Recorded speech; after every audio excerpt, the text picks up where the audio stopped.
This channel does not promote any violent, harmful, or illegal activities. All content provided by this channel is meant for an educational purpose only. Top quality और consistent performance के लिए सिर्फ silver pump नाम याद रखना। নমস্কার, দেখছেন টিভি9 বাংলা। আপনাদের সঙ্গে রয়েছে আমি শুভজিৎ মিত্র। ঘড়ির কাঁটা প্রায় 11টা, আর 11টা মানেই 11টায় 11। আর এই মুহূর্তের একটা বড় খবরের দিকে নজর রাখতে হচ্ছে। আইআইএম জোকায় ধর্ষণ অভিযোগ তদন্তে সিট গঠন করেছে পুলিশ। এসিপি পদমর্যাদার অফিসারের নেতৃত্বে তদন্তে 7 সদস্যের সিট।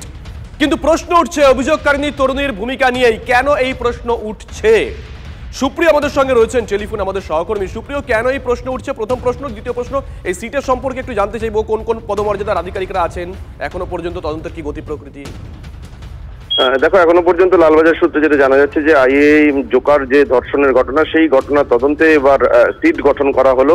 স্পেশাল ইনভেস্টিগেশন টিমের 7 জন সদস্য রয়েছে এবং একজন অ্যাসিস্ট্যান্ট কমিশনার মর্যাদার অফিসারের নেতৃত্বে মূলত এই সিট পরিচালিত হবে এবং সিট কোটা তদন্তের কাজকে এগিয়ে নিয়ে যাওয়া হবে। এবং সেক্ষেত্রে যেটা আমরা পুলিশ সূত্রে জানতে পারছি বা তদন্তকারীদের তরফ থেকে যেটা দাবি করা হচ্ছে যে ঘটনার গুরুত্বের কথা বিচার করেই কিন্তু দ্রুততার সঙ্গে যাতে তদন্তের প্রকৃতিকে এগিয়ে নিয়ে যাওয়া যায়, সেই কারণেই এই স্পেশাল ইনভেস্টিগেশন টিম তৈরি করা হয়েছে এবং তার মাথায় রাখা হয়েছে একজন অ্যাসিস্ট্যান্ট কমিশনার পদমর্যাদার অফিসারকে। তবে এখনো পর্যন্ত কিন্তু এই তরুণীর তরফ থেকে, নির্যাতিতা তরুণীর তরফ থেকে তদন্তকারীদের সহযোগিতা করার ক্ষেত্রে কিন্তু বেশ খানিকটা প্রতিবন্ধকতা বা এই তরুণীর সহযোগিতা করার ক্ষেত্রে তিনি পূর্ণ সহযোগিতা করছেন না, এমনটাই কিন্তু আমরা জানতে পারছি। তো সেই জায়গা থেকে কিভাবে তদন্তের গতি প্রকৃতিকে এগিয়ে নিয়ে যাওয়া যায় এবং দ্রুততার সঙ্গে যে সমস্ত পারিপার্শ্বিক তথ্য প্রমাণ এখনো পর্যন্ত তদন্তকারীদের হাতে এসে পৌঁছেছে, সিসি ক্যামেরার ফুটেজ থেকে শুরু করে, সেইগুলোকে সামনে রেখেই কিন্তু তদন্তকে এগিয়ে নিয়ে যাওয়ার জন্যই এই স্পেশাল ইনভেস্টিগেশন টিম তৈরি করা হয়েছে, এমনটাই লালবাজার সূত্রে আমরা জানতে পারছি। শুভজিৎ, ধন্যবাদ। সুপ্রিয়,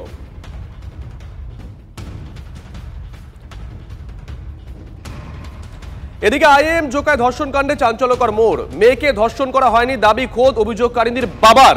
তার দাবি, মেয়ে নিজেই তাকে বলেছে এরকম কোনো ঘটনা ঘটেনি। বড় খবর নিঃসন্দেহে, মেডিকেলের সময় পুলিশই তার মেয়েকে ধর্ষণের কথা বলতে বলেছিল, এমনটাই অভিযোগ। আমি মানে পুলিশকে বলি যে ওরা একটা অভিযোগের কথা বলেছে, কিন্তু আমার মেয়ের কাছে আমি যা জানলাম যে এরকম কোনো ঘটনাই ও বলছে ঘটেনি। তারপর কি বললো পুলিশ? বলছে আমি একটা এফআইআর করেছি, একটা ছেলেকে অ্যারেস্ট করেছি। আমি মেয়ের সঙ্গে কথা বলে জানলাম, মেয়ে বললো না এরকম কিছু হয়নি, আমাকে পুলিশ বলছিল আপনি মেডিকেলে গিয়ে এই বলবেন, আমি সেগুলো কিছু বলিনি। ও বলে আইআইএম জোকার বয়েজ হোস্টেলে ধর্ষণের অভিযোগ, বাড়ল নিরাপত্তা ব্যবস্থা। ইনস্টিটিউটের ভিতরে এবং বাইরে মোতায়েন পুলিশ। বেশ কিছু বিধিনিষেধ আরোপ করা হয়েছে। বাংলায় প্রবাদ আছে, চোর পালালে বুদ্ধি বাড়ে। আইএম কলকাতা প্রিমিয়ার ইনস্টিটিউট এবং সেখানে এই নৃশংস ঘটনা ঘটার পর ভেতরে এবং বাইরে পুলিশ পোস্টিং করা হয়েছে। যদি আমরা দেখি আইএম ক্যালকাটার যে ক্যাম্পাস, সেখানে বেশ কয়েকটা নতুন বিধি আরোপ করা হয়েছে, নতুন বিধি লাগু করা হয়েছে।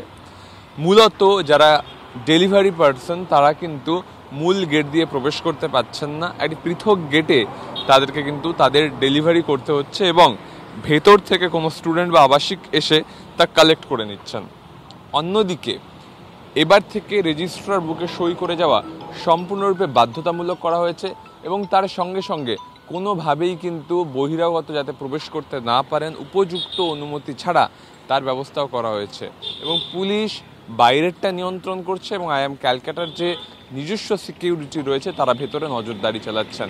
এবং আমরা যদি দেখি যে কোনো গাড়ি যখন আসছে তখন কিন্তু তাদের এন্ট্রি করতে হচ্ছে এবং পুরনো কোনো এন্ট্রি থাকলে তবেই কিন্তু তাদের অভ্যন্তরে প্রবেশের সুযোগ দেওয়া হচ্ছে। যাদের নতুন এন্ট্রি কিংবা যারা একবারের জন্য আইএম ক্যালকাটায় আসছেন তাদের কিন্তু গেটেই কাজ সারতে হচ্ছে। নৃশংস ঘটনা থেকে শিক্ষা নিল আইএম ক্যালকাটা কর্তৃপক্ষ। ক্যামেরা অভিজিতের সঙ্গে সুমন, টিভি9 বাংলা, কলকাতা। দেখুন সুমন, প্রতিবেদনে দেখালো যে কিভাবে আইআইএম জোকার নিরাপত্তা ব্যবস্থাকে আরো ঢেলে সাজানো হয়েছে। কিন্তু নিরাপত্তা তো একটা ছিল। সুজয় পাল আমাদের সঙ্গে রয়েছেন, আমাদের সহকর্মী সুজয়। ওখানে সিকিউরিটি ছিল, ওখানে সিসিটিভি ছিল, মানে ডিজিটাল এভিডেন্স এই তদন্তের ক্ষেত্রে একটা বড় ভূমিকা নিতে পারে। পাশাপাশি জিজ্ঞাসাবাদ নিশ্চয়ই পুলিশ করছে। এখনো পর্যন্ত গতি প্রকৃতি কোন দিকে সুজয়? দেখো, এখনো পর্যন্ত যেটা পুলিশ সূত্রে আমরা জানতে পারছি যে আইআইএম জোকার যে রেজিস্টার খাতা, অর্থাৎ আইএম জোকার বা ক্যাম্পাসে ঢোকার যে রেজিস্টার খাতা এবং হোস্টেলের যে রেজিস্টার খাতা, সেই দুটোই তারা তলব করছে, অর্থাৎ পুলিশ তদন্ত করছে হরিদেবপুর থানা পুলিশ। তার কারণ সেক্ষেত্রে অভিযোগ উঠেছে যে সই না করে ভেতরে নিয়ে যাওয়া হয়েছিল, যেটা কর্তৃপক্ষের নির্দেশের বিরুদ্ধে। সেটা যেমন যাওয়া হচ্ছে, তার পাশাপাশি অভিযুক্ত যে ছাত্র তার আচরণ সম্পর্কেও কর্তৃপক্ষ থেকে জানতে চাইছে পুলিশ। তার কারণ তার বিরুদ্ধে আগে কোনো এই ধরনের কোনো অভব্য আচরণের বা কলেজে অশান্তি ছড়ানো, গোলমাল করার কোনো অভিযোগ উঠেছিল কিনা সেগুলি তারা খতিয়ে দেখতেই কলেজ কর্তৃপক্ষ আইআইএম কর্তৃপক্ষের থেকে তারা তার আচরণ সম্পর্কিত তথ্য জানতে চাইছে। একই সঙ্গে অভিযোগকারিনী এবং অভিযুক্ত দুজনের মোবাইলের কল ডিটেলসও তারা সংগ্রহ করছে। তার কারণ ঘটনার দিন অভিযোগকারিনীকে ফোন করে ডেকেছিল কিনা বা ঘটনার আগে তাদের মধ্যে কোনো কথোপকথন হয়েছে কিনা সেই সম্পর্কিত তথ্য কল ডিটেলসে পাওয়া সম্ভব। সুতরাং সেই তথ্যগুলো এবার সংগ্রহ করা বা জোগাড় করার চেষ্টা করছে পুলিশ। ফলে সব মিলিয়ে সব দিক থেকে তথ্য এবং অভিযুক্ত যে মোবাইল, সেই মোবাইলটিকে ইতিমধ্যেই তারা পাঠাচ্ছেন ফরেনসিক বিশেষজ্ঞের কাছে। ফরেনসিক বিশেষজ্ঞরা মোবাইলটিকে পরীক্ষা করে দেখবেন যে সেখানে কি কি তথ্য রয়েছে, তাদের মধ্যে কোনো হোয়াটসঅ্যাপ চ্যাট বা তাদের মধ্যে হোয়াটসঅ্যাপে কোনো কথোপকথন হয়েছিল কিনা বা সেই মোবাইলে সেই ঘটনা সংক্রান্ত কোনো ফুটেজ বা ছবি রয়েছে কিনা এই সম্পর্কিত বিষয়ে দেখা হচ্ছে। অর্থাৎ একদিকে যেমন ডিজিটাল এভিডেন্স, তার পাশাপাশি অন্যান্য তথ্য প্রমাণ, পারিপার্শ্বিক তথ্য প্রমাণের উপর ভিত্তি করে তদন্ত এগিয়ে নিয়ে যাচ্ছে পুলিশ। ধন্যবাদ সুজয়।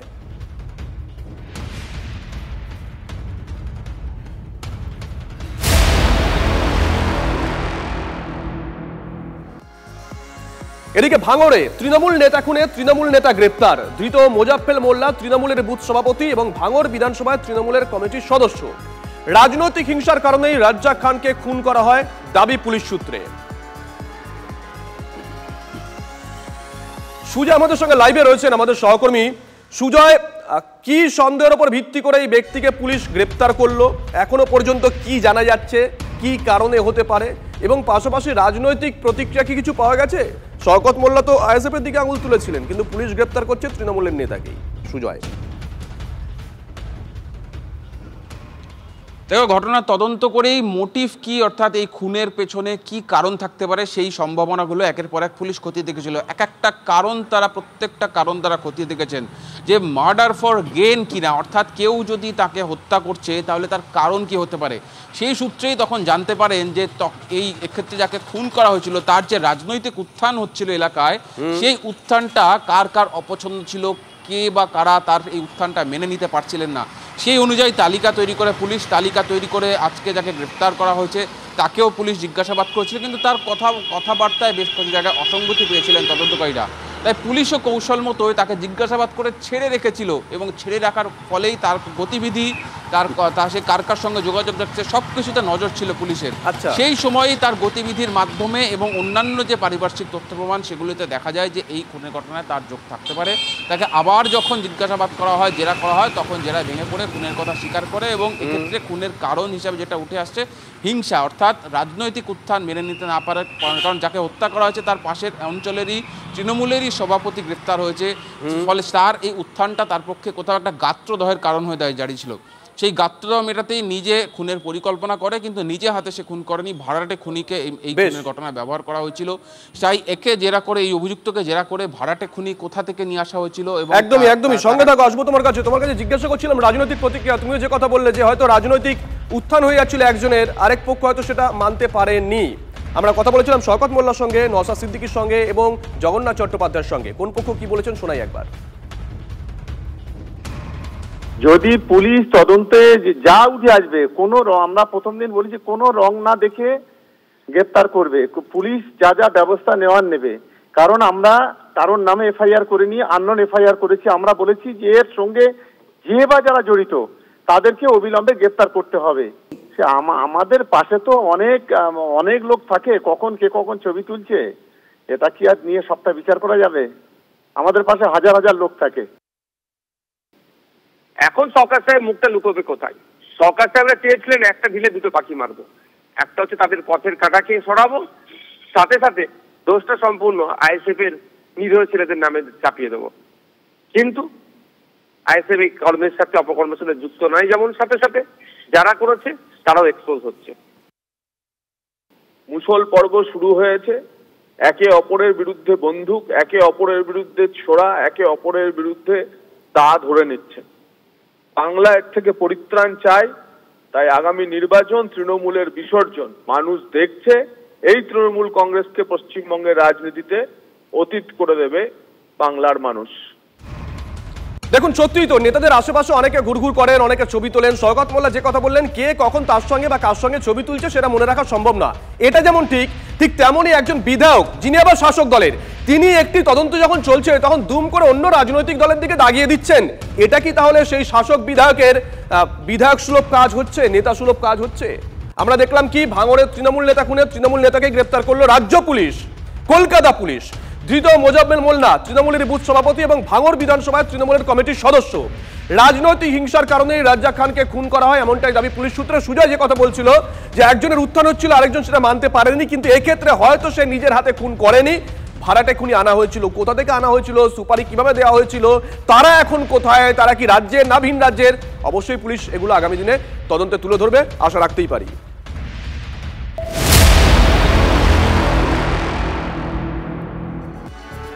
গতকাল ভাঙড়ের ছবি আপনাদেরকে দেখিয়েছিলাম, আপডেট দিলাম, ইংরেজ বাজারের ছবি দেখিয়েছি, আর এবার সাঁইথিয়া, সেখানেও খুন হলো শাসক নেতা। লাভপুর বিধানসভার শ্রীনিধিপুর গ্রামের অঞ্চল সভাপতি পীযূষ ঘোষকে খুনের অভিযোগ পরিবারের লোকজন জানিয়েছে। গতকাল রাতে কেউ বা কারা পীযূষকে ফোন করে বাড়ি থেকে ডেকে নিয়ে যায়, তারপরে কি ঘটেছে এখনো পর্যন্ত পুলিশের তরফ থেকে অফিসিয়ালি মুখ খোলা হয়েছে কি? সন্দেহ তীর কাদের দিকে, হিমাদ্রি? দেখো, এখনো পর্যন্ত পুলিশের পক্ষ থেকে অফিসিয়াল ভাবে জানানো হয়নি, তবে পুলিশের পক্ষ থেকে ইতিমধ্যেই 3 জনকে আটক করা হয়েছে। একজন রয়েছে এই গ্রামেরই বাসিন্দা, তাকেও জিজ্ঞাসাবাদ করা হচ্ছে তাদের সাথে এই যে অঞ্চল সভাপতি তার কি সম্পর্ক রয়েছে বা এর সাথে কোনো রাজনৈতিক যোগ রয়েছে কিনা, নাকি অন্য কোনো বিষয় রয়েছে এই ঘটনার সাথে জড়িয়ে, সমস্ত দিক কিন্তু খতিয়ে দেখা হচ্ছে পুলিশের পক্ষ থেকে। পাশাপাশি যেই জায়গাটিতে এই ঘটনা ঘটেছে সেই জায়গা যেমন ঘিরে রাখা হয়েছে, অপরদিকে ময়না তদন্তও শুরু করা হয়েছে। যদিও পরিবারের লোকজন দাবি করছে যে রাজনৈতিক কারণেই খুন করা হয়েছে, তার স্ত্রী দাবি করছে রাজনীতি যুক্ত রয়েছে, একাধিকবার তাকে হুমকি দেওয়া হয়েছিল, তাকে প্রাণে মেরে ফেলার হুমকি দেওয়া হয়েছিল এবং তাকে বলা হয়েছিল পদ ছেড়ে দেওয়ার জন্য। পরিবার কি দাবি করছে একবার শোনাই। কি হুমকি দিত, মানে কোনো চিরকুট দিয়েছিল কি? মানে ও যে পদ দেওয়া আছে সেই পদটা ছাড়তে হবে। দলের পদ না, ওই পঞ্চায়েতের সভাপতি পদ ছেড়ে দিতে হবে। এটা বিজেপি থেকে হুমকি দিত। বিজেপি হতে পারে, আবার অন্য কেউ হবে, সেটা আমি আবার আমাদের কাছে একজন আছে কাগজ চিরকুট লিখে দিয়ে গিয়েছিল। চিরকুট দিত, দরজা চিঠি দিয়েছিল। কতদিন আগে এটা? মেরে দেবো, খুন করে দেবো। কতদিন আগে এটা? সাবধান হো, এই 1 বছর আগে। পার্টির মারফত খুন করা হয়েছে, তাদের আমরা শাস্তি চাই, শাস্তি দিতেই হবে তাদেরকে নিয়ে। ও কি অপরাধ করেছে, তার কোলে একটা বাচ্চা আছে, 1 বছরের বাচ্চা, তার আমরা শাস্তি চাই। এটা তো ছিল পরিবারের অভিযোগ। বেশ কয়েকটা পলিটিক্যাল রিঅ্যাকশন আমরা পেয়েছি, কে কি বলেছেন শুনুন। এটা তো চক্রান্ত করে খুনটা হয়েছে, এই চক্রান্তটা কারা করলো এটা তদন্তের বিষয়, এবং চক্রান্ত না করলে সে হঠাৎ করে রাত্রিবেলাতে বাড়ি থেকে বেরিয়ে গেল কেন? এবং আরেকটা বিষয় হচ্ছে যে দুষ্কৃতকারী ছাড়া আর্মস তো সাধারণ মানুষ ব্যবহার করতে পারে না, তারা তো ভয়ে আর্মস হাতই দেয় না, এবং এগুলো ম্যাক্সিমাম ইললিগাল আর্মস দিয়েই এই কাজগুলো হয়। তো তাহলে এটা সম্পূর্ণ পুলিশের তদন্ত ছাড়া এই ইললিগাল আর্মস কারা ব্যবহার করলো এবং ক্রিমিনাল অ্যান্টি সোশ্যাল তারা কোথায় থাকে, কী বিষয়, এটা সম্পূর্ণ পুলিশের তদন্ত। আমাদের তদন্তর দিকেই আমরা তাকিয়ে আছি। এটা দুষ্কৃতকারীদের কাজ, এবং যারা চাইছে বাংলাকে অশান্ত করে তুলতে এবং বাংলায় একটা অশান্তি লাগিয়ে নির্বাচনের প্রাক্কালে এটা প্রমাণ করার চেষ্টা করছে যে পশ্চিমবাংলায় আইনশৃঙ্খলার অবনতি হয়েছে, তাদেরই এটা কাজ বলে আমার প্রাথমিকভাবে মনে হয়। পুলিশ তদন্ত শুরু করেছে, তদন্ত সাপেক্ষে যেটা উঠে আসবে সেই ব্যাপারে পুলিশ নিরপেক্ষভাবে তার বিহিত ব্যবস্থা করবে, আইনগত ব্যবস্থা নেওয়া হবে। এই সরকার যত তাড়াতাড়ি বিসর্জন হবে পশ্চিমবঙ্গের প্রত্যেকটা মানুষের জন্য মঙ্গল, এবং এই ঘটনার তীব্র নিন্দা করছি, এবং সমস্ত মানুষ যাতে সুরক্ষা পায় তার দায়িত্ব সরকারকে নিতে হবে।